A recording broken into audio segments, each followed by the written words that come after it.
Un mec a dupé une dizaine d'enfants dans un puits asséché, puis il a bloqué l'ouverture avec une dalle de pierre sans rien craindre de leurs yeux suppliants. Le lendemain, une équipe de chantier arrive et remplit le puits de terre direct. Pour construire une station de métro ici, ils ont rasé tout le voisinage. Et comme ça, une dizaine d'enfants sont enfouis dans le puits. Depuis l'ouverture de la station, des trucs bizarres se passent sans arrêt. Sous les rails, on entend toujours les pleurs des enfants. Un type, curieux, a tendu la tête pour vérifier.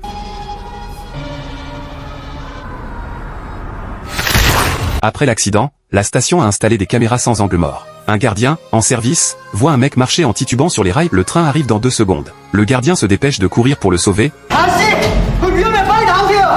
Mais le mec, comme s'il n'entendait rien, reste figé sur place. Le gardien n'a pas le choix, il saute sur le quai et court vers le mec. À ce moment-là, il aperçoit une petite fille accroupie sur les rails. Le train est déjà là, le gardien grimpe vite sur le quai. Quand le médecin légiste arrive, la scène est cauchemardesque. Alors qu'il travaille, il découvre une petite fille cachée dans l'ombre, il lui pose des questions, mais la fille ne répond pas, elle lève juste une pancarte. Le légiste vient de lire les chiffres, quand son collègue l'appelle, quand il se retourne, la fille a disparu. Mais sur sa main, il y a soudain plusieurs marques de griffes. Xiao Ying, la journaliste qui couvre l'accident, découvre que le conducteur du train, depuis l'accident, traîne sans cesse sur les lieux du drame. Elle trouve le conducteur et veut l'interviewer. 왜 계속 여기 계시는 건가요? 떨어지지가 않아. 뭐가요? 저거 말이야.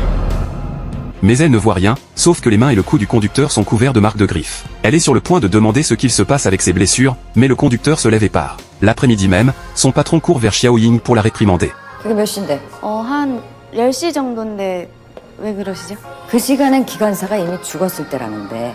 Xiao Ying est complètement abasourdie, elle se dépêche d'aller à la station pour récupérer la vidéo de l'interview de ce matin, mais ce qu'elle voit, c'est qu'elle parlait à vide. Évident, Xiao Ying a croisé un fantôme.